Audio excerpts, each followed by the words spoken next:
Nous avons parlé du défi sur les combats, de mon combat.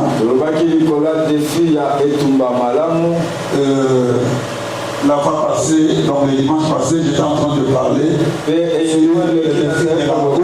la course chrétienne.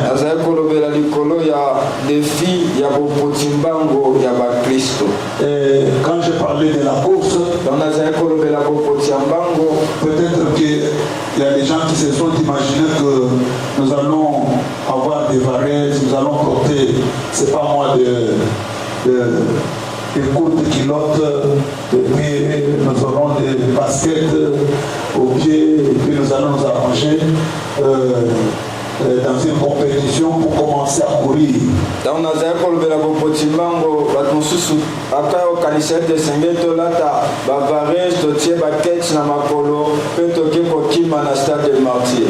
langage pour pouvoir exprimer les choses de l'esprit. Il ne s'agit pas de la course comme nous la voyons à la télé ou ici à la cité.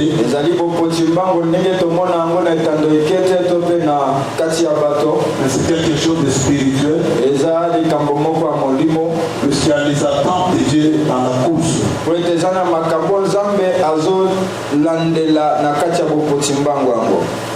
C'est comme dans une course normale où il y a un point de départ et une ligne d'arrivée. Alors dans la course dont nous parlons, il y a un point de départ. Lorsque nous avons cru au Seigneur, nous avons reçu la foi, nous avons été baptisés. Alors nous entrons dans un processus. C'est comme si nous sommes en train de voyager, nous sommes en train de marcher.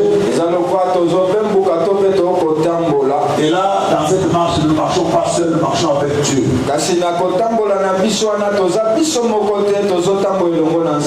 Alléluia. Amen. Alléluia. Amen.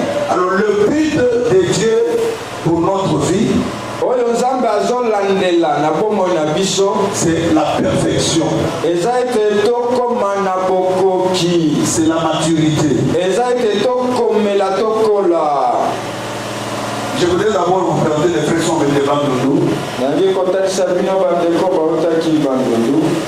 pour participer à l'activité que nous avons ici depuis le vendredi.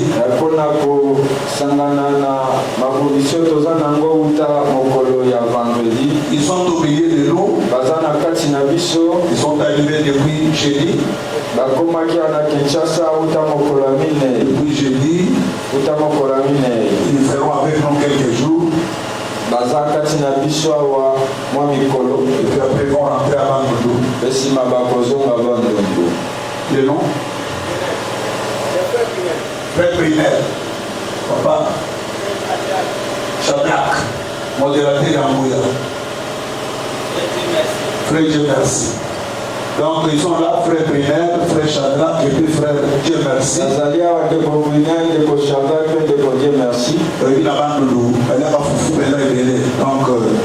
faut les inviter pour qu'ils mangent et puis que tu as pas à l'aise.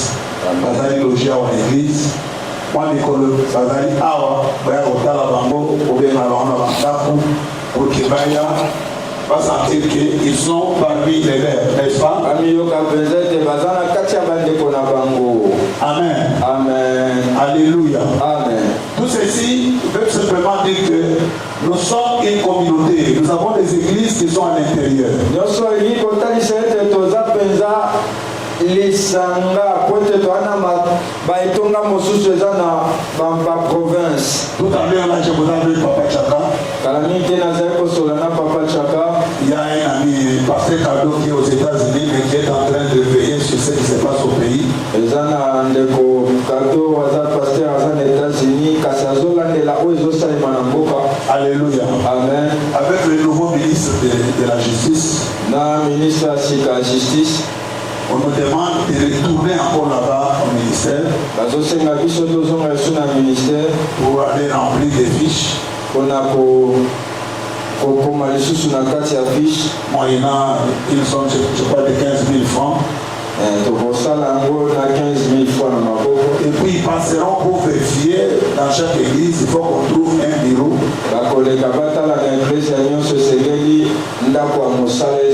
Et des toilettes propres.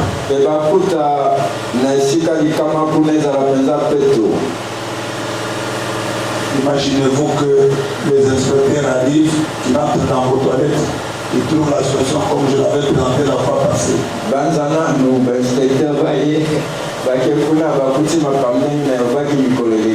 C'est pas normal, c'est pas sérieux. Amen. Amen.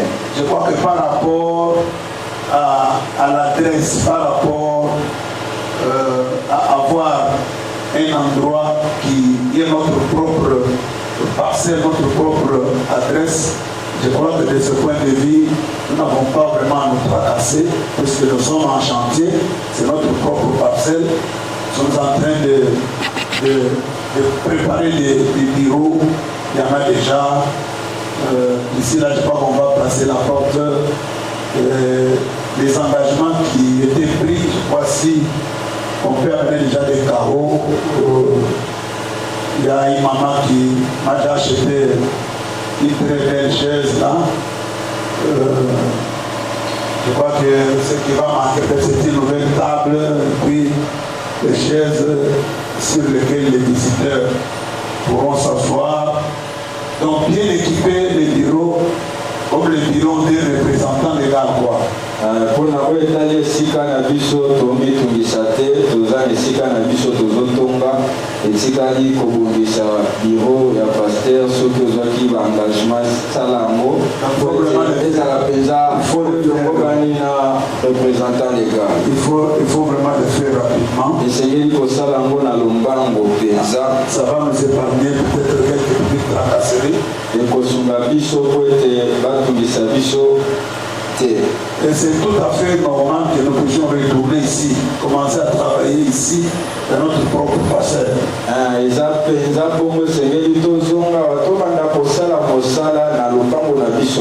Hier, c'était insupportable. Papa Chaka dit fouille. Le bureau même. Beaucoup de tapage. Alors, je disais que le but de Dieu pour notre vie, c'est la maturité, c'est la croissance, c'est la perfection.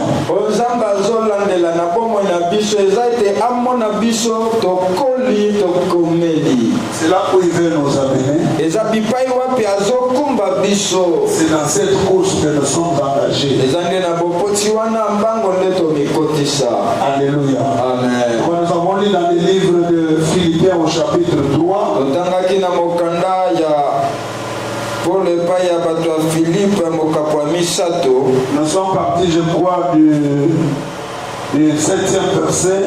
Tobandaki kotanga molongo nango ya sambo jusqu'à quelque part là. Tokitaki le verset 14. Kino na molongo nango ya zomi na minei. Mais quand vous lisez le verset 15, la Bible dit ceci: nous tous donc qui sommes des hommes faits, dans d'autres versions dit nous qui sommes parfaits. Na molongo nango azomi na mitano balobete biso yesito koki ayons cette même pensée. Tozala na likanisi obe moko oyo. Et si vous êtes en quelque point de notre avis, kasi soki esalami ete na bia makambo mosusu tozobalana te, Dieu vous éclairera aussi là-dessus. Nzambe akosunga bino po ete bososola ngo. Seulement au point où nous sommes parvenus, kasi na bisiko tokomi, marchons de même pas. Totambola elongo. Là c'est au sujet des opinions, au sujet des doctrines. Waneza kolandisama lolenge bato bako monela makambo lolenge des discussions tango susu komeka kobendana au sujet de ceci ou de cela. Pona likambo songolo tompakala. L'apôtre Paul dit nous qui sommes déjà parfaits. Toma kola zoba biso esito koki otokomi. Nous qui sommes devenus des hommes faits. Biso yo tokomeli avec le discernement. Il y a des points parfois où il y a d'ombre, où il y a des zones d'ombre, les gens ne sont pas encore éclairés.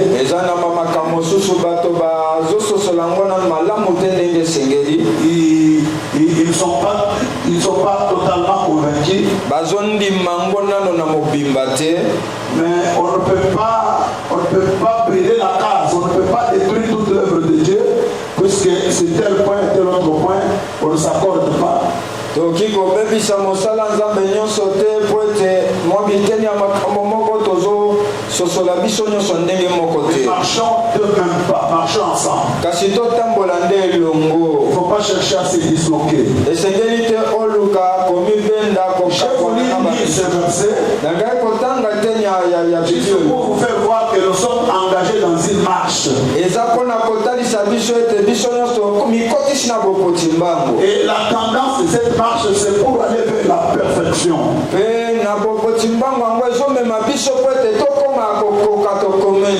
que Dieu veut voir dans chaque chrétien, c'est la maturité. Chaque enfant de Dieu doit aspirer à la perfection.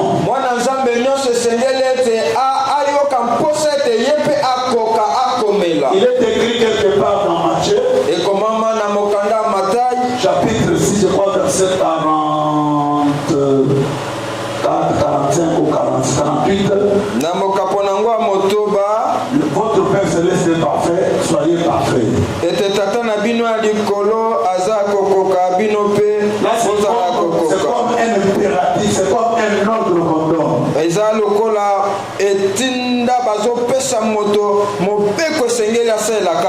doit être notre aspiration. Ça doit être l'idéal de tout chrétien. Quand je viens à l'église, je ne viens pas d'abord pour autre chose. Je viens écouter, apprendre la parole de Dieu pour que je puisse me parfaire, pour que je puisse être perfectionné.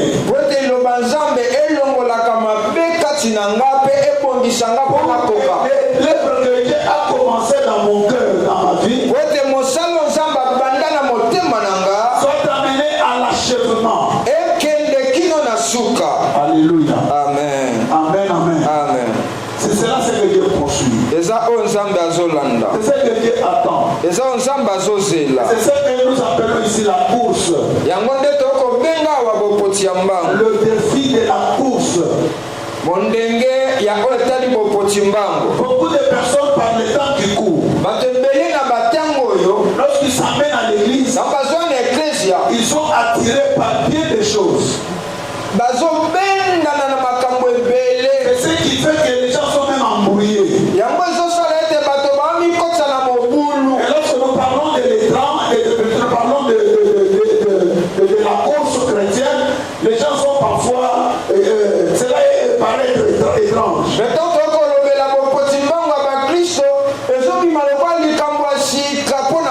Puisque les gens veulent qu'on puisse les dorloter, qu'on puisse faire des déclarations, qu'on puisse les pousser à, je ne sais pas moi, à devenir des millionnaires, à devenir des grands hommes, des grands moines. Avoir de l'argent, c'est pas du tout mauvais. C'est pas ça la finalité.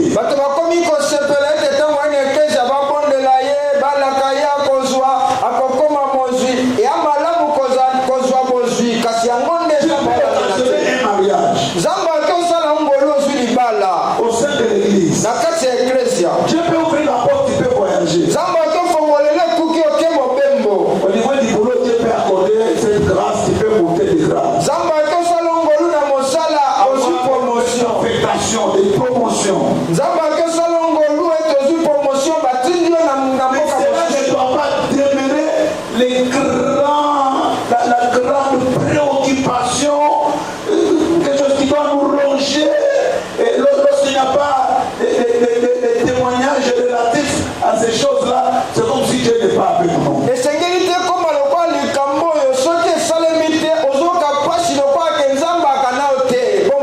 Donc nous pouvons faire 6 mois, 7 mois sans un témoignage.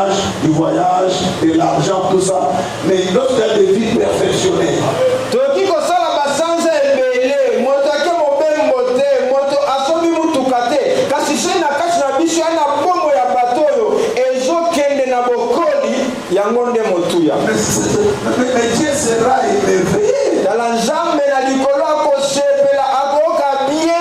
Vous voyez, n'est-ce pas? Amen. Alléluia. Amen. Alléluia. Amen. Et quand vous lisez Colossiens au chapitre 1er, 3, vers le dernier verset. Soki otangi mokanda ya Colossiens mokapa liboso na milongo nango à côté à suka ba 27-28. Le verset 28 depuis le verset 29. Je lis ici.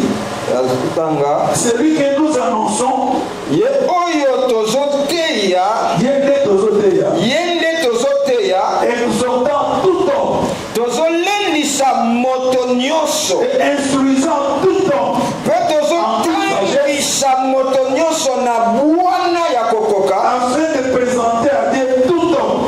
Nyonso tosala ngo pona nini? Po totalisa epai na Nzambe moto nyonso devenir parfait en Christ. Oyo akomi akokoka libanda Kristo te kasi kati na Kristo. Et il ajoute ceci, dit, c'est à quoi je travaille en combattant avec sa force qui agit puissamment en moi. Alobi ngai Polo nazosala mosala pona ntina wana kokomisa moto nyonso akokoka. Pe nazobunda na makasi nyonso na nzela ya nguya na Nzambe ezosala kati na nga. Non, c'est pas ce que nous sommes en train de voir aujourd'hui. Les passés sont préoccupés par une simulacre de délivrance, puisque les membres sont dans la pauvreté et les gens n'ont pas assez d'argent, assez de moyens, c'est qu'ils sont tous liés, ils doivent rechercher la délivrance. Et le pasteur fait se casser en 1000 morceaux et il travaille, même là où il n'est pas question de la délivrance. Il n'est même pas question de la délivrance.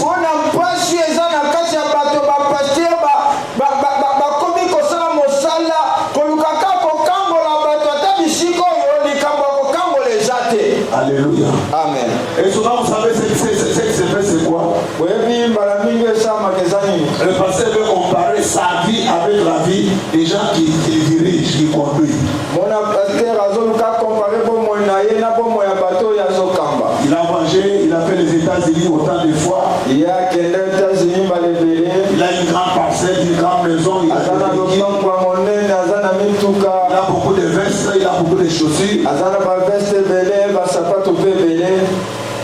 S'il n'est pas dans les affaires, l'argent dont il se sert, c'est l'argent de l'église.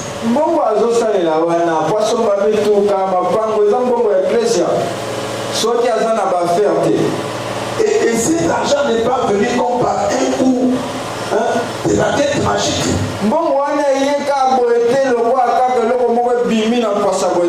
Dieu a rappelé à David où est-ce qu'il avait ramassé. Il était devenu roi. Mais n'oublie pas que je t'avais ramassé derrière les brebis. Quand Dieu l'appelait dans la brousse, il n'était pas roi. Il n'était pas assis sur le trône. Il n'avait pas l'odeur du palais royal. Mais il avait l'odeur des brebis. Chacun de nous a au moins un début, un commencement. Nous autres ici, si vous regardez nos photos des années 80, vous allez fouiller. C'est comme si nous étions des squelettes, c'est comme si nous étions des statues ou des masques, je ne sais pas.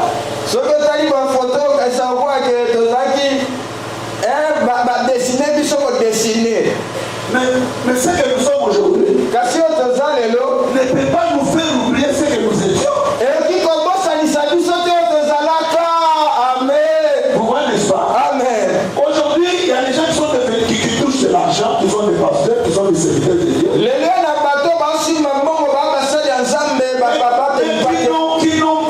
Qui n'ont pas été délivrés.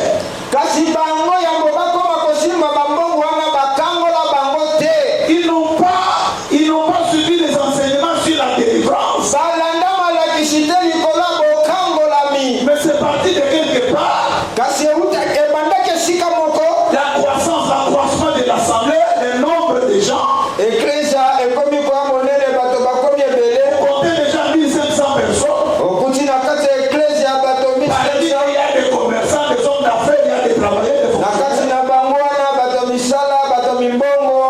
Lorsqu'ils apportent des offrandes, ils donnent des dîmes.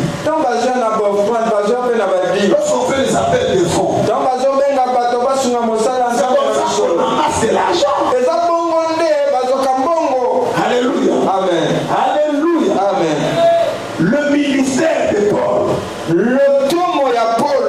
le ministère de la Nouvelle Alliance,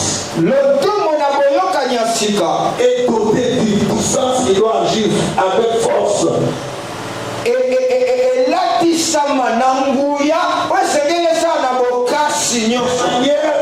À perfectionner.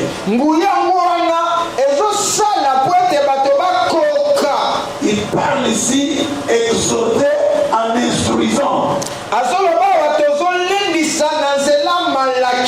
On exhorte avec la parole de Dieu. On instruit également avec la parole de Dieu. Pour que tout homme soit présenté devant Dieu, étant devenu complet, étant devenu achevé, étant devenu homme ou parfait.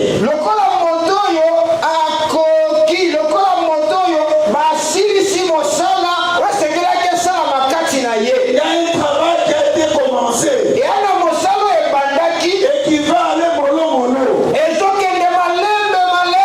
Au fil du temps, en écoutant la parole de Dieu, en priant, on est en train de subir cette transformation-là.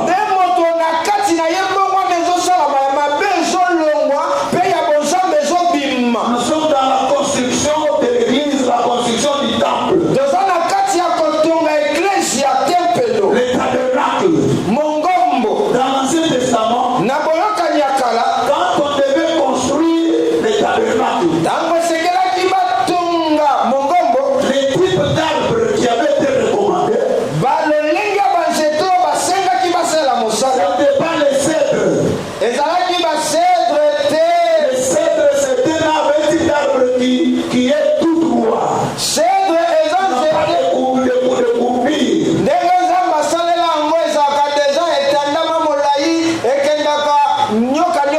Il a été demandé de couper les bois d'acacia. Le bois d'acacia a beaucoup de branches. Et puis, c'est un arbre qui n'est pas tout droit.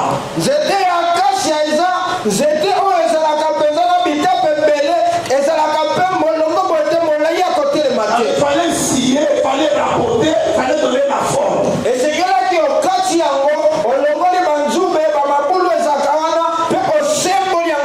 Voilà, n'est-ce pas? Amen. C'est comme cette planche ici. Il fallait bien travailler, bien rapporter, donner la forme. La construction du temple, la carrière, les pierres,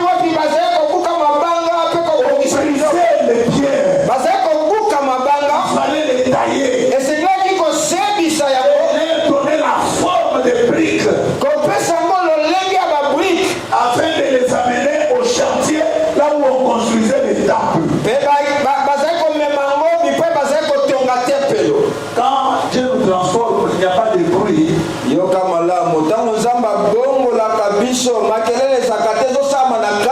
Vous voyez, n'est-ce pas? Amen. Alléluia. Amen. Nous sommes venus de plusieurs familles, de plusieurs coins. Et nous sommes taillés au moins de la parole de Dieu. Pendant que ce travail se fait, nous sommes placés dans le corps. Quand nous sommes connectés au corps, on met chacun à sa place. Puisque tu es déjà taillé dans la forme. Tu portes la mention, tu portes la mesure.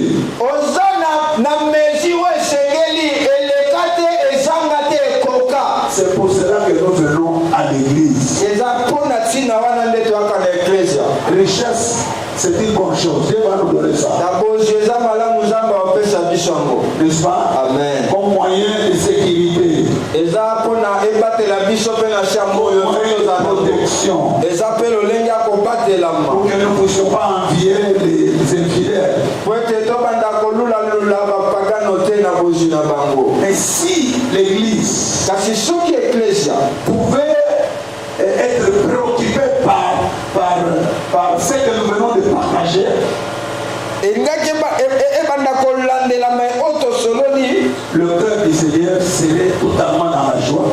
motema nzambe ekozala na esengo makasi, Que la bénédiction sera vraiment assurée. mpe lipamboli tokoluka ngo te ekozala nango mpe komonana. Alléluia. Amen. Alléluia. Amen. Mais ça se fait avec des combats. kasi esalamaka na bitumba. Amen. Amen. Comme je suis en train de parler là, c'est facile de parler. eza nde nazoloba eza pete koloba, Mais sur le plan pratique, c'est là où se pose le problème. kasi kosalela ngo nde place kokoso ezali. Amen. Amen. Vous devez savoir que c'est à cela que Dieu nous a destinés ou nous a prédestinés. esengeli koyeba ete nzambe alengela biso mpo nango. Même quand vous lisez dans Romains chapitre 8, ata soki otangi na mokanda baoma mokapo ya il mwaleli, dit que Dieu nous a connus bien longtemps avant biblia elobi ete nzambe ayeba biso wuta et il nous kala, a prédestinés à être semblables à l'image de son Fils. mpe alengela biso mpo ete tokokana na yesu kristo mwana na ye. Est-ce que vous savez que le Fils de Dieu lui-même a été conduit à la perfection, a été amené à la perfection? eske boyebaka ngo ete ata yesu ye moko na nzoto ya bomoto esengelaki akumbama kino na bokoki. Vous voyez, n'est-ce pas? Amen. Lui n'avait pas commis le péché, ya tikala kosala lisumu te, mais la Bible nous renseigne kasi biblia ezotangisa biso que boye nous devons rester scripturaires. po ete esengeli totikala mpenza bato ya makomi. On ne doit pas raconter des pouvoirs, des histoires. esengeli te tobanda koyawa tobeta masapo oyo kutu ya na biblia te. Amen. Amen. Alléluia. Amen. Quand vous prenez Hébreu chapitre 2, soki ozwi mokanda ya ebelo mokapo ya mibale, nous lisons ensemble à partir du verset 9. tozotanga elongo Réveillez-vous. uta molongo ya libwa. Réveillez-vous. Les choses dont nous parlons sont tellement glorieuses. makambo tozoleta ya nkembo Est-ce que tu peux dire glorieux? glorieux. Mais celui qui a été abaissé pour un peu de temps au-dessous des anges, kasi oyo bakitisaka ye mpo na ntango moke na se ya baangelu oyo kombo na ye yesu, nous le voyons couronné de gloire tokomona ye sikoyo alatisami na nkembo mpe na lokumu à cause de la mort qu'il a souffert. mpo na ntina ya liwa oyo ye anyokwamelaki. Ainsi, par la grâce de Dieu, nde na bongo na nzela ya ngolu ya nzambe il a souffert la mort pour tous. kufa na ye ezalaki mpo na ye moko te kasi mpo na bato nyonso. Par la grâce de Dieu, il a souffert la mort pour tous. na nzela ngolu ya nzambe okomaki kino na kufa mpo na bato nyonso. Le salaire du péché, c'est la mort. lifuti ya lisumu eza liwa, Il y a quelqu'un qui est mort à ta place. kasi ya na moto moko akufa na esika na yo. Tu ne seras pas condamné à cause du péché. yo okokatama etumbu lisusu te mpo na lisumu. Si tu crois à celui qui est mort à ta place. soki ondimi moto oyo akufa na esika na yo. Qui a dit Amen? Amen. Caputo, donne-moi un amen très fort. Aussi, dans l'état de Jésus, mais bon, sinon tu auras compris. Dans le métier Karalaki. Oh, maman, attendez au bus, ma belle. Mais la nègre à Sima. Elle dit, ah, papa, le bébé, il va dans la vie. Alors, ma mère, il dit, c'est la nana qui t'est, à la nana qui t'est. Maman, maman Lina, à la nana qui t'est. Bon. La Lina, t'es, d'accord, ma bébé, là, à au poil, au bien. Amen. Alléluia. Amen. Kadi pesa ma amen ya bien. Kadi. baza mibale. Bakadi nyonso mibale. Kopesa ma amen ya bien. Amen. C'est na bibi balalaki. Yo lelo baza mibale baza misatu. Bokopesa sitani. Bakadi nyonso misatu. Kopesa ma amen ya bien.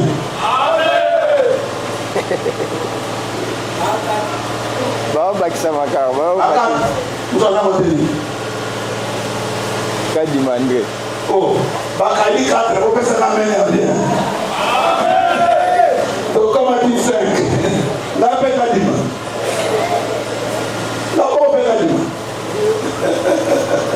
Donc, l'équipe n'a été Vraiment. si je regarde, Chid aussi c'est Kadima. S'il est en ligne, il le regarde, lui aussi c'est Kadima. Après, ça mène à bien la commande. Si lui aussi amène à bien en ligne là-bas. Non, non. Les candidats sont nombreux. Plus que non. Est-ce qu'il y a des candidats ici? Les candidats. Donnez-moi un bon amen. Amen. Ah, le café plaît. Non, c'est là, toi. Il est distrait. Oh. Mais moi, je te dis qu'il a porté les lunettes, il est en train de les distraire. Kalila, donne-moi un bon amen. Oh, tu vois. Équipe est polie. Alléluia. Amen. Comprenez que c'est un vétéran. Amen. Amen. Ça fait du bien, n'est-ce pas? Amen. Avoir un prédicateur qui arrête d'abord et puis qui commence à interagir avec l'église. N'est-ce pas bon? C'est merveilleux, n'est-ce pas, papa ingénieur? Alléluia. Amen. Amen, amen. Amen. Alors, quand vous lisez les versets, la partie qui suit, on dit ceci. Il convenait en effet de celui pour qui et par qui sont toutes choses. Esengelaki ete ye oyo na nzela na nani mpe mpo na nani makambo nyonso ezali Et qui voulait conduire à la gloire. mpe alingaki amema bana ebele na nkembo Et élevé à la perfection par les souffrances, le prince de leur salut. atombolaki nano na bokoki kasi na nzela ya baminyoko oyo azali lokola mokonzi ya lobiko na bango. Est-ce que tu connais le prince de ton salut? Yo yebaka mokonzi ya lobiko na yo. Jésus a beaucoup de qualifications, beaucoup de titres, beaucoup de noms dans la Bible. Yesu On appelle le prince de notre salut. na Biblia babengaki bakombo ebele kasi ababengi mokonzi ya lobiko ndiko basoki ye te lobiko mpe eza te. Alléluia. Amen. Nous l'avons connu comme le prince de la paix. toyebai lokola mokonzi ya kimia Ici on appelle le prince de notre salut. abakobenga ye mokonzi ya lobiko na biso. En dehors de lui, il n'y a pas de salut. libanda na ye lobiko eza te. Au ciel, il n'y a pas un autre nom. ata likoleza na se kombo mosusu eza te. Il n'y a que le nom de Jésus-Christ. yaka na kombo ya yesu. Mais écoutez, kasi yoka le modèle par excellence. ndakiso ya solosolo oyo maloba Péché. moto azanga lisumu. Alléluia. Il amen. a été conduit à la perfection bamemaki ye na bokoki par les souffrances. na nzela ya minyoko. amen. Par les souffrances. na nzela ya minyoko. En d'autres termes, na lolenge mosusu la voie nzela la kolekela mieux indiquée oyo esengeli pour que nous allions à la perfection, wete tomemama na bokoki c'est d'accepter la souffrance. eza kondima koniokwama. Souffrir, non pas comme des voleurs, koniokwama te lokwa moyibi ezonokwama mpo na mais yesu. souffrir pour la vérité. koniokwama mpo na solo. Souffrir pour la parole de Dieu. koniokwama mpo na liloba nzambe. Accepter d'être méprisé, ozondima batiola yo d'être rejeté, d'être abandonné, bakwakisa yo basundola yo d'être relégué, bazongisa kana nsima de ne pas être compté parmi les valables. batanga yo kutu te na kati ya bato ya malonga. Alléluia. amen. Mais on fait tout cela puisque toi tu as l'évangile, puisque tu as la parole de Dieu, puisque tu as accepté le prince de ton salut. basala banko wana mpo bakuti ete yo oyamba liloba nzambe oyamba nkolo yesu mokonzi ya lobiko. Beaucoup de personnes bato ebele ratent ou freinent le processus du perfectionnement ou d'aller à la perfection par peur de souffrance. bato ebele bazokata makoki na bango ya kokola ya kokomela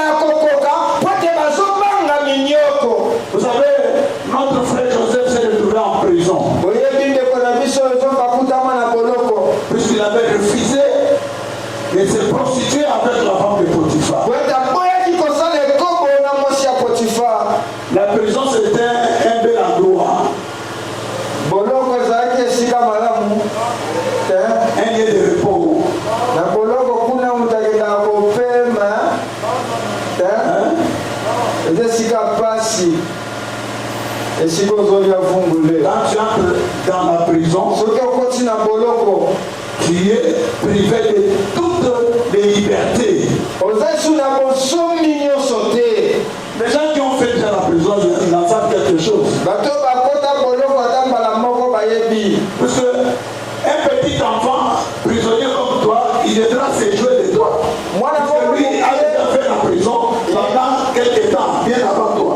mwana moke kasi mpo akota boloko akoli na boloko yambo yokota ayosaka nayo bokuna mokonzi. Ouais, n'est-ce pas? Tu peux dormir à 12 heures. On ne va pas dormir à 12 heures. Tu n'as pas sommeil, mais on te dit d'aller dormir à 12 heures. D'ailleurs, 12 heures c'est encore bien. Tu viens de te réveiller à 7 heures. Tu vas à la parade et puis après on vient te dire, toi, allez, rentre dans la chambre, tu vas dormir. Ok, kuna na parade après la mission yo zonga. Kende kolala ngoma olala na koki. On te dit, c'est toi qui vas décider à manger, mais tu vas manger en dernière position quand tout le monde aura mangé.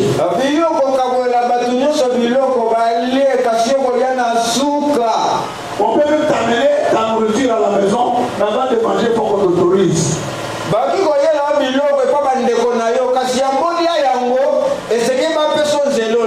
Si on ne t'autorise pas, tu peux rester comme ça à la famille. Joseph a fait la prison. Il avait souffert. Et on parle de lui ce matin. Puisqu'il avait refusé de commettre le péché. Amen. Alléluia. Amen. Alléluia. Amen. Que Dieu nous aide devant toutes sortes de tentations, toutes sortes d'épreuves, à tenir ferme, à ne pas lâcher. Ouais, n'est-ce pas? Amen. Le prince de notre salut a été conduit à la perfection par les souffrances. Quand on dit les souffrances, il n'y a pas seulement que la mort. Effectivement, il est mort en cause du péché. Mais c'est puisqu'il ne voulait pas lui-même commettre le péché. Il dit qu'il a été tenté en toutes choses, mais sans commettre un seul péché. C'est le modèle. Le modèle.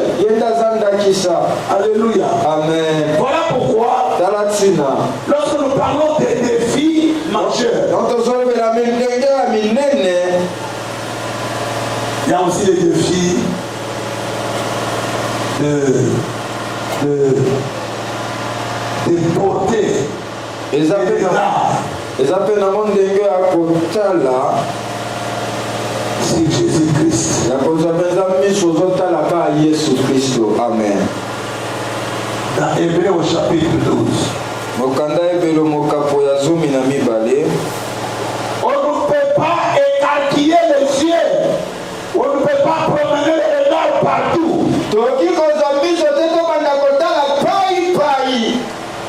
Il y a un seul modèle. Modèle parfait. Modèle par excellence.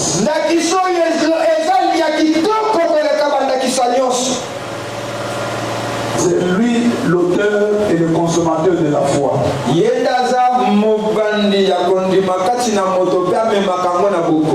Chapitre 12 des Hébreux, on dit au verset 2, commencez par le premier verset. Nous donc aussi, puisque nous sommes environnés d'une si grande nuée de témoins, rejetons tout fardeau et le péché qui nous environne si facilement. Et courons avec persévérance dans la carrière qui nous est ouverte. betopota mbango na koyika mpiko na nzela oyo efongwameli biso. Ayant les regards sur Jésus, miso na biso etala Yesu, qui suscite la foi et l'amène à la perfection. oyo azobanda kondima kati ya moto pe azomemango na bokoki. La Bible dit en échange de la joie qui lui était réservée, pona esengo oyo ebongisamaki mpona ye, il a souffert la croix, andimaki konyokwama na ekuluzu, méprisé l'ignominie amonaki pamba soni, et s'est assis à la droite du trône de Dieu. nde esalaki ete aya kovanda na loboko ya mobali ya tata Nzambe. Avoir le regard sur Jésus, kozala na miso likolo ya Yesu, c'est ce que Paul dit à Timothée. eza oyo Paulo azoyebisa Timote, J'ai gardé la foi. binabatelaki kondima, J'ai gardé la foi. nabatelaki kondima. Il dit ceci, alobi boye, j'ai combattu le bon combat, nabundi etumba malamu, j'ai achevé la course, nakomi na suka bokoti mbango, j'ai gardé la foi. mpe nabombi nabateli kondima. C'est-à-dire que tout au long de sa marche, elingi koloba ete na etamboli na ye nyonso, il avait porté ses regards sur Jésus. azali kobeta miso paipai te, miso nde ezali kotala kaka Yesu. Alléluia. Amen, amen, Alléluia. amen. Il y a des idées essentielles qu'il faut retenir dans j'ai gardé la foi ou ayant le regard sur Jésus. eza na makambo mibale ya motu esengeli kobomba na elobeli oyo kozala na miso ezotala Yesu. Amen. Amen, Amen. Amen. amen. Ayant le regard sur Jésus ou avoir le regard sur Jésus, kozala na miso ekotala kaka Yesu, c'est placer toute sa confiance en lui. elingi koloba ete ozwi mpenza confiance na yo nyonso otia yango epai na Yesu. C'est compter sur lui, compter avec lui. elingi koloba ete ozolika epai na ye, ozolikia na nzela na ye. Amen. Amen. Dans tout ce que tu peux connaître comme situation, na nyonso okoki kokuta nango lokwa makambo, tu dois miser sur Jésus. esengeli otalela kaka Yesu, otiela ye ka motema. Il faut que tu te dises, esengeli omiloba celui en qui j'ai placé la confiance n'a jamais échoué. ete oyo ngai natiela ye motema akakemaka te. Il n'a jamais reculé devant des situations. atikala mpe kozonga nsima te liboso ya bakokoso. Amen, Alléluia. amen. Ça fait défaut aujourd'hui. kasi lelo ezomonana mpenza te na kati ya bakristo. Beaucoup de choses, c'est au bout des lèvres. makambo ebeleka na maloba, kasi ntango eyindi moto atali epai mosusu. Mais le cœur n'y est pas. motema eza te na kati. L'auteur de l'épître aux Hébreux dit, ayant le regard sur Jésus, mokomi ya mokanda bayebela alobi ete miso ezotalela Yesu. nous devons placer toute notre confiance en cet homme. esengeli toza confiance na biso nyonso totia yango epai na Yesu. Il y a une portion, il y a une partie qu'il a ajoutée dans ce verset. eza na eteni moko oyo alobi abakisi na verse oyo, Puisque celui qui suscite la foi et qui mène cette foi à la perfection, eza po ete ye nde apotisaka kondima mpe amemaka yango na bokoki. nous ne pouvons pas détourner mon regard. esengeli te tobalola miso totala esika mosusu, On ne peut pas regarder au prophète. totalela esakoli te babapaster te babishope te, Yesu nde. Alléluia. Amen. Quand vous placez la confiance dans un homme, soki ozwi confiance na yo kondima no otie pa moto, les jours où il meurt, mokolo akufi, les jours où cet homme-là meurt, mokolo moto wana akufi, okufi na ye. voilà pourquoi il faut placer la confiance en celui qui était mort et qui est ressuscité. yango esengeli ozwa kondima otie epai ya oyo akufa kasi asekwa mpe Celui qui a vaincu la mort. alonga liwa. Amen. Na masolo ya kondima, yende moto abandaka makambo ya masolo ya kondima. Oui. Te kondima yango yende moto asebisaka yango. Amen. De sorte qu'on puisse commencer à parler de ta foi.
C'est par la foi que Moïse devenu grand. Et ça, il a été appelé fils de la fille de Pharaon.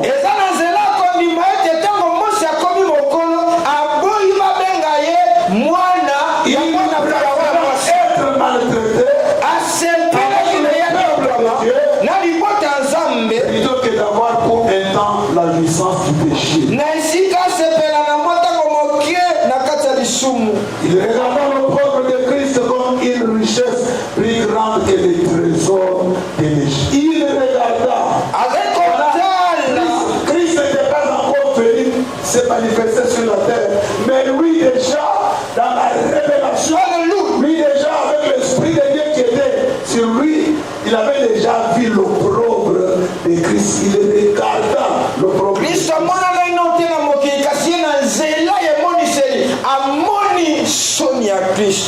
Alléluia. Amen.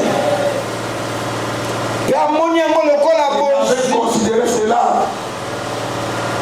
Il avait considéré cela comme, comment on dit encore, comme une richesse plus grande que les trésors. Mais je n'arrive pas à comprendre. Il était quel type de personne? Il compare l'opprobre de Christ. Il dit que cet opprobre était comme une richesse plus grande que les trésors de l'Égypte.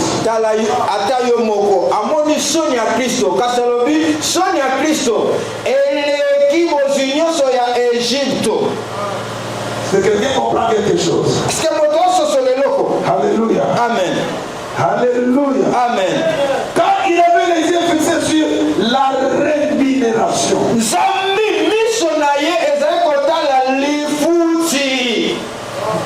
il n'y a pas plus grande rémunération que Jésus.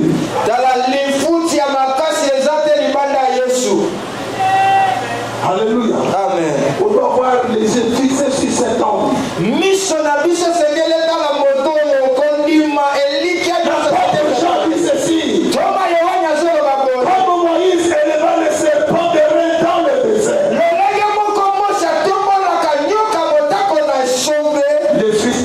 Le Fils de Dieu sera le même élevé. N'est-ce pas? Lorsque les enfants d'Israël étaient maudits dans le désert par le serpent,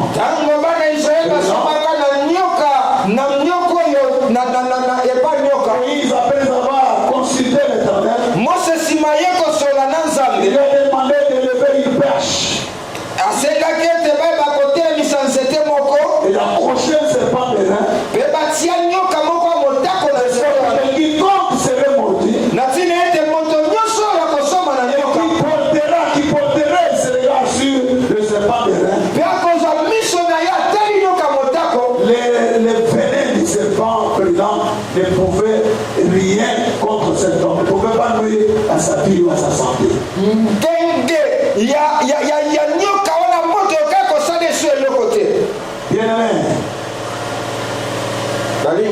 Alléluia. Amen.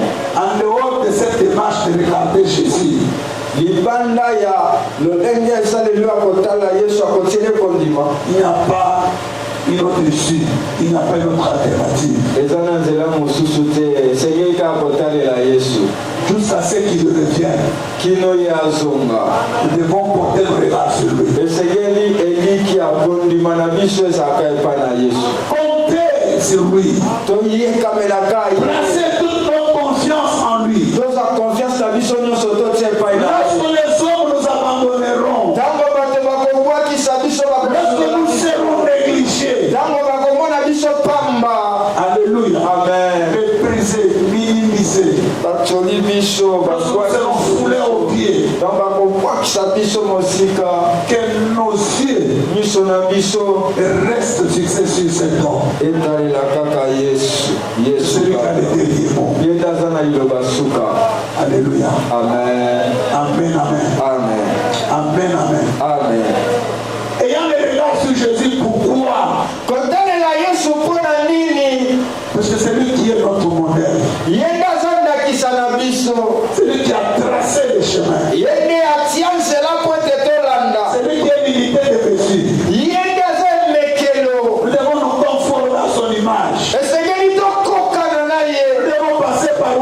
passer. Agir comme lui a agi.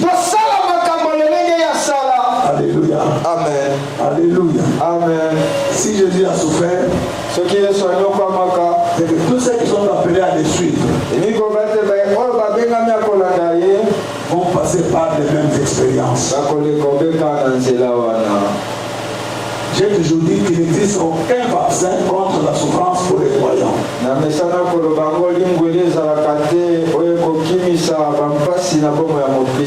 Vous voyez, n'est-ce pas? Amen. Souffrance, d'une manière générale. Tu peux marcher à pied, tu peux transpirer, tu peux tomber malade, tu peux manquer l'argent. Parce que les gens, quand tu te demandes de l'argent, tu dis non, en beauté, ils ne croient pas. Tu peux aussi manquer l'argent. Et quand tu manques l'argent, ce n'est pas la fin du monde. Ce n'est même pas un péché. Alléluia. Amen. Alléluia. Amen. Nous avons une nature.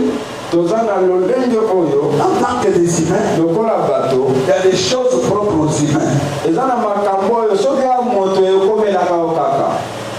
N'allons pas échapper à cela. Vous comprenez, n'est-ce pas? Amen. Alléluia. Amen. Alléluia. Amen. Et il y a des situations qui peuvent nous faire pleurer puisque nous sommes chrétiens. Tu regardes ce qui t'arrive, tu dis ceci m'est arrivé tout ça parce que j'ai l'évangile. Puisque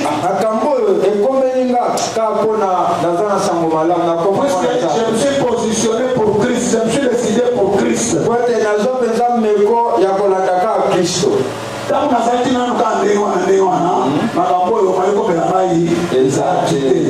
mais depuis que j'ai pris la décision pour Christ,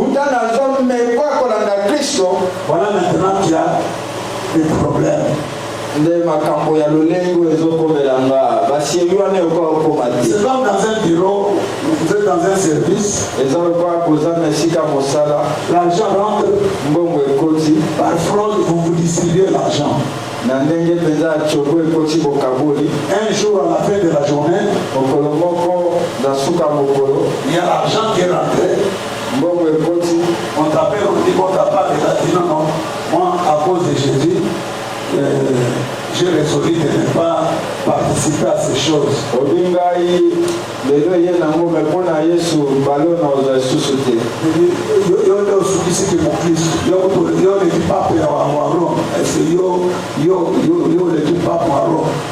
Parce que ceux qui parlent de la gagne, il y a beaucoup.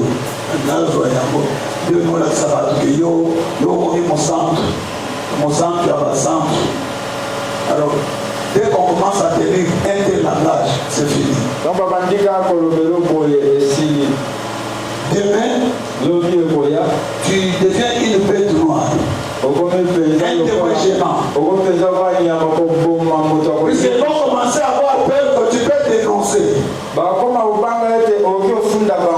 Dans les cigares à poison, il y a ou carrément, on va créer un motif pour te faire sortir de ces et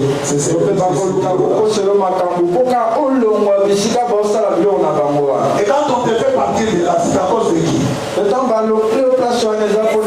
C'est juste que tu t'es positionné pour Christ. Tu as pris une position pour Christ. Tu as pris une décision pour Christ.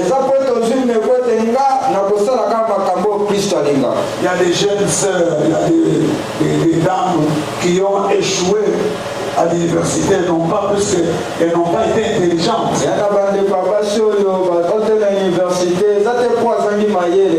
Mais puisqu'on leur a fait des avances et ils ont refusé.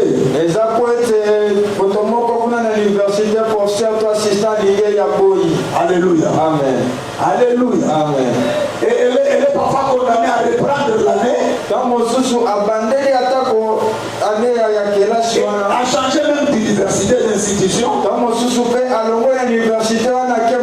Tout simplement parce qu'elle a pris une décision. Cette décision, elle l'a prise pour le Seigneur. Alléluia. Amen. Amen. Amen. Amen. Nous ne devons pas nous détourner de Christ. Nos yeux doivent rester sur lui. miso na biso Seigneur etandela yenda kisa Braquez sur lui. etala kaka ye C'est lui qui est notre modèle. yenda zanda kisa na biso. Alléluia. Amen. La Bible dit dans l'épître des Jean, Biblia lobi na mokanda Yohani celui qui va plus loin et qui ne demeure pas dans cette doctrine, c'était un antichrist. Biblia lobi ete o azokende Il n'a mosima pas le fils, il n'a pas le père. azomela na malakisio te azali motelemeli ya Kristo azali na tata te aza mpe na mwana te. Garder la foi. Kobatela kondima. Alléluia. Amen. C'est s'opposer à l'apostasie. Eza koboya kokende mosika ya Kristo kolongwa na Avoir des yeux sur Christ, kotalela Kristo c'est se conformer à son enseignement. ezali kosala makambo kolandisama malakisi na ye. C'est éviter de changer de maître, de changer d'enseignement, même l'enseignant, même de doctrine. elingi koloba komipekisa kopongola molakisi to mpe malakisi. Alléluia. Amen. Voilà. Nous sommes arrivés à la fin. Tala tokomi na C'est notre suka intervention de ce matin. balita na biso atongwa lelo Nous disons merci au Seigneur topesi matondi epa nzambe qui nous a gardés. ye oyo abateli biso. Ça tombe bien, c'est le 30 juin, salami mpe malamu toza le 30 juin la fin du mois de juin. suka sanza ya juin Et puis nous entrons dans un nouveau mois. lobi tozokota na sanza ya sika. Que le Seigneur bénisse sa parole. nzambe apangwa liloba na ye La révélation de l'évangile ekalaki nos cœurs. kolia sango malamu etondisa mitema na biso. Nous sommes obligés de nous arrêter par ici. tosengeli tokatela awa. Amen. Amen. Pour permettre aux gens de rentrer, surtout la jeunesse. epai na bato kozonga mingi bilenge esengeli bazonga su na pokwa. Puisque à 15h, 15h30, je crois qu'ils seront déjà ici. Pour ete ba terminer. 15h30 bakozala deja awa mpona Alors je voudrais que tu puisses t'incliner un tout petit peu nalingi ete okumba motu na moke et prier pour dire Seigneur, oki kosambela koyebisa nkolo aide-moi à relever tous ces défis. oyebisa ye nkolo sunganga mpo ete nalongami ndenge nyonso oyo Les bons combats, etumba malamu la course kokotia mbango et garder la foi. mpe kobatela kondima